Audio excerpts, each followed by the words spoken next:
ಮಕ್ಕಳ ಅಭ್ಯುದಯ ಪ್ರಗತಿ ಎಲ್ಲವೂ ಕೂಡ ಶಾಲೆಯಲ್ಲೇ ಅನ್ನುವಂಥದ್ದನ್ನು ಕಾನ್ಸೆಪ್ಟನ್ನು ಇಟ್ಕೊಂಡು ಈ ಒಂದು ಆವಿಷ್ಕಾರ ಪ್ರೋಗ್ರಾಮ್ ಲಾಂಚನ್ನು ಮಾಡಿದ್ದೀವಿ.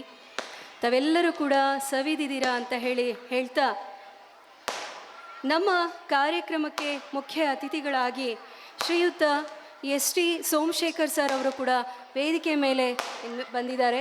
ತಮ್ಮ ಬಿಡುವಿಲ್ಲದ ಸಮಯದಲ್ಲೂ ಕೂಡ ನಮ್ಮ ಕರೆಗೆ ಓಗೊಟ್ಟು ಎಷ್ಟೋ ಈಗಾಗಲೇ ನಾವು ಸಮಾಜಶಾಸ್ತ್ರದಲ್ಲಿ ಓದ್ತಾ ಇರ್ತೇವೆ, ಪ್ರಜೆಗಳಿಂದ ಪ್ರಜೆಗಳಿಗಾಗಿ ಪ್ರಜೆಗಳಿಗೋಸ್ಕರ ಅಂತ ಹೇಳಿ ಜನರ ಪ್ರತಿನಿಧಿಯಾಗಿ ಇದ್ದುಕೊಂಡು ಇವತ್ತು ನಮ್ಮ ಮುಂದೆ ವಾರ್ಷಿಕೋತ್ಸವದಲ್ಲಿ ಅವರು ನಮ್ಮ ಜೊತೆಗೆ ಇರ್ತೀನಿ ಅಂತ ಹೇಳಿ ಇವತ್ತು ವೇದಿಕೆ ಮೇಲೆ ಆಗಮಿಸಿದ್ದಾರೆ. ಅವರಿಗೆ ಒಂದು ಸ್ವಾಗತ ಪೂರ್ವಕವಾಗಿ ನಿಮ್ಮ ದೊಡ್ಡದಾದಂತಹ ಚಪ್ಪಾಳೆ ಬರಲಿ ಅಂತ ಹೇಳ್ತಾ ಅವರ ಒಂದು ಕಿರುಪರಿಚಯವನ್ನು ನಮ್ಮ ಸಹೋದ್ಯೋಗಿಯಾಗಿರುವಂತಹ ಶ್ರೀಯುತ ಸಂಪತ್ ಕುಮಾರ್ ಅವರು ಕೆಲವು ವಿವರಣೆಗಳನ್ನು ಹೇಳಬೇಕು ಅಂತ ಕೇಳ್ಕೊಳ್ತೇನೆ.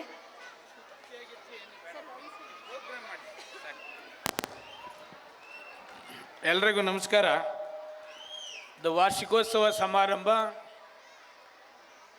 ಮಕ್ಕಳುಗಳೆಲ್ಲ ಈ ಸಮಾರಂಭದ ಕಾರ್ಯಕ್ರಮಕ್ಕೆ ಕಾಯ್ತಾ ಇದ್ದಾರೆ. ಅಂತಾರಾಷ್ಟ್ರೀಯ ಮಟ್ಟದಲ್ಲಿ ಖ್ಯಾತಿ ಪಡೆದಂಥ ಸುಧಾ ಬರ್ಗೂರವರು ತಮ್ಮನ್ನೆಲ್ಲ ಕೂಡ ಉದ್ದೇಶಿಸಿ ಮಾತನಾಡಿದ್ದಾರೆ. ಅವ್ರು ಮಾತನಾಡಾದ್ಮೇಲೆ ನನ್ನ ಭಾಷಣ ಅಷ್ಟು ಚೆನ್ನಾಗಿ ಕಾಣಿಸಲ್ಲ.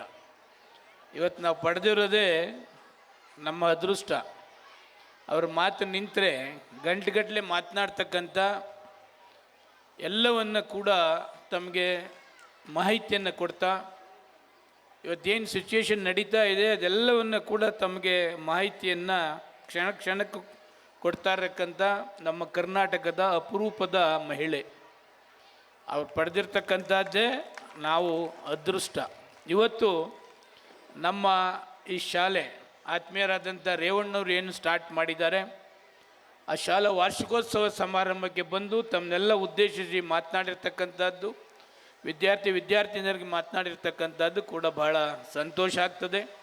ನಾನು ಯಶವಂತಪುರ ಕ್ಷೇತ್ರದ ಸೇವಕನಾಗಿ ಅವರಿಗೆ ನಾನು ನಿಮ್ಮೆಲ್ಲರ ಪರವಾಗಿ ತುಂಬ ಹೃದಯದ ಅಭಿನಂದನೆಗಳನ್ನು ಈ ಸಂದರ್ಭದಲ್ಲಿ ಹೇಳ್ತೇನೆ. ವಾರ್ಷಿಕೋತ್ಸವ ಸಮಾರಂಭ ಸುಂದರವಾದ ವೇದಿಕೆ, ವಿದ್ಯಾರ್ಥಿನಿಯರಲ್ಲಿ ಇರ್ತಕ್ಕಂಥ ಪ್ರತಿಭೆಯನ್ನು ಏನು ಕಲ್ಚರಲ್ ಆ್ಯಕ್ಟಿವಿಟೀಸ್ ಮಾಡುವ ಮುಖಾಂತರ ತಂದೆ ತಾಯಿಯರು ಮತ್ತು ವಿದ್ಯಾರ್ಥಿನಿಯರು ಇಬ್ಬರು ಕೂಡ ಸಂತೋಷದಿಂದ ನೋಡ್ತಕ್ಕಂಥ ಅಪರೂಪದ ಕಾರ್ಯಕ್ರಮ. ರೇವಣ್ಣವರು ಸರ್ಕಾರ ಇದ್ದಲ್ಲಿ ಹಿರಿಯ ಅಧಿಕಾರಿಗಳಾಗಿ ನಮ್ಮ ಧರ್ಮಸಿಂಗ್ ಮಾಜಿ ಮುಖ್ಯಮಂತ್ರಿಗಳು ಅವರ ಪುತ್ರ ಅಜಯ್ ಸಿಂಗ್ ಈಗ ತಾನೇ ಬಂದು ತಮ್ಮನ್ನೆಲ್ಲ ಉದ್ದೇಶಿಸಿ ಮಾತನಾಡಿ ಕೂಡ ಹೋಗಿದ್ದಾರೆ. ಕರ್ನಾಟಕ ರಾಜ್ಯದ ಎಷ್ಟೋ ಮುಖ್ಯಮಂತ್ರಿಗಳಲ್ಲಿ ಧರ್ಮಸಿಂಗ್ರವರು ಕೂಡ ಒಬ್ಬರು. ಧರ್ಮಸಿಂಗ್ ಅಂದರೆ ಎಲ್ಲ ಜಾತಿ ಸಮುದಾಯದವರನ್ನ ವಿಶ್ವಾಸಕ್ಕೆ ತೆಗೆದುಕೊಂಡು ಹೋಗ್ತಕ್ಕಂಥವ್ರು. ಅವರ ಕ್ಷೇತ್ರದಲ್ಲಿ ಕೇವಲ 200 ಜನ ಅವರ ಜಾತಿ ಸಮುದಾಯದವರಿಲ್ಲ. ಆದರೂ ಕೂಡ 6-7 ಬಾರಿ ಶಾಸಕರಾಗಿ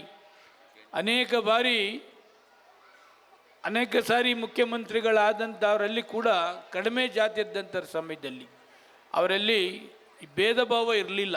ಅದೇ ಥರ ಅವರ ಪುತ್ರ ಅಜಯ್ ಸಿಂಗ್ನು ಕೂಡ ಧರ್ಮಸಿಂಗ್ ಕ್ಷೇತ್ರವನ್ನೇ ಪ್ರತಿನಿಧಿಸ್ತಾ ಇದ್ದಾರೆ. ಈ ಸಾರಿ 3ನೇ ಬಾರಿ ಶಾಸಕರಾಗಿದ್ದಾರೆ. ಕಾರಣ ಅವರೆಲ್ಲರ ಜಾತಿ ಸಮುದಾಯದಲ್ಲಿ ವಿಶ್ವಾಸವನ್ನು ಇಟ್ಟು ಪ್ರೀತಿ ವಿಶ್ವಾಸವನ್ನು ಗಳಿಸಿದ್ದಾರೆ. ಅಂಥ ಕ್ಷೇತ್ರ ಅಂತ ದೇವರಾಜ ಅರಸಗಡ್ಡಿಲಿ ಪಳಗಿದ್ದಂಥವರು ನಮ್ಮ ರೇವಣ್ಣವರು. ನಮ್ಮ ಕ್ಷೇತ್ರದಲ್ಲಿ ಗುಣಮಟ್ಟದ ಶಿಕ್ಷಣವನ್ನು ಕೊಡಬೇಕು, ನಾನು ರಿಟೈರ್ಡ್ ಆದಮೇಲೆ ಒಂದು ಶಾಲೆಯನ್ನು ಸ್ಥಾಪನೆ ಮಾಡಬೇಕು, ಈ ಸುತ್ತಮುತ್ತಲಿನ ತಂದೆ ತಾಯಂದಿರ ಆಸೆಯನ್ನು ಈಡೇರಿಸಬೇಕು ಅಂತಕ್ಕಂಥ ದೃಷ್ಟಿಯಿಂದ ಒಂದು ವಿದ್ಯಾಸಂಸ್ಥೆಯನ್ನು ಪ್ರಾರಂಭವನ್ನು ಮಾಡಿ ಗುಣಮಟ್ಟದ ಶಿಕ್ಷಣವನ್ನು ಕೊಡ್ತಾ ಇರ್ತಕ್ಕಂಥದ್ದು ಕೂಡ ಭಾಳ ಸಂತೋಷ.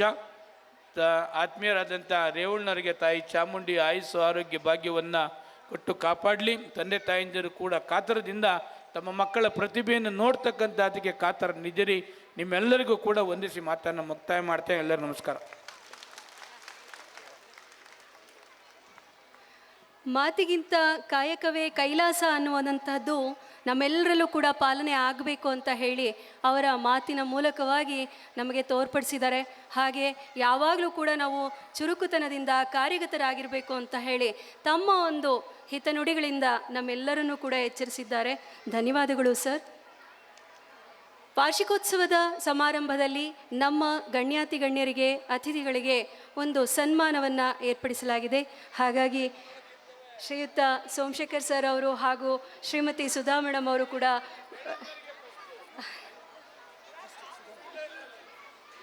ಮೇಡಮ್ ಅವ್ರು ಮುಂದೆ ಬರಬೇಕು. ಇವರಿಗೆ ಶ್ರೀಮತಿ ಸುಧಾ ಬರಗೂರು ಮೇಡಮ್ ಅವರಿಗೆ ನಮ್ಮ ಶಾಲೆಯ ಟ್ರಸ್ಟಿಗಳಲ್ಲಿ ಒಬ್ಬರಾಗಿರುವಂತಹ ಶ್ರೀಮತಿ ಪುಷ್ಪಲತಾ ಅವರು ವೇದಿಕೆಗೆ ಬಂದು ನಮ್ಮ ಶಾಲೆಯ ಒಂದು ಸನ್ಮಾನವನ್ನು ಮಾಡಬೇಕಾಗಿ ಕೇಳ್ಕೊಳ್ತಾ ಇದ್ದೇನೆ. ಶ್ರೀಮತಿ ಪುಷ್ಪಲತಾ ಅವರು ವೇದಿಕೆಗೆ ಆಗಮಿಸಬೇಕು ಹಾಗೂ ಶ್ರೀಯುತ ಕಿರಣ್ ಅವರು ಕೂಡ ವೇದಿಕೆ ಮೇಲೆ ಆಗಮಿಸಬೇಕು. ಸರಿ.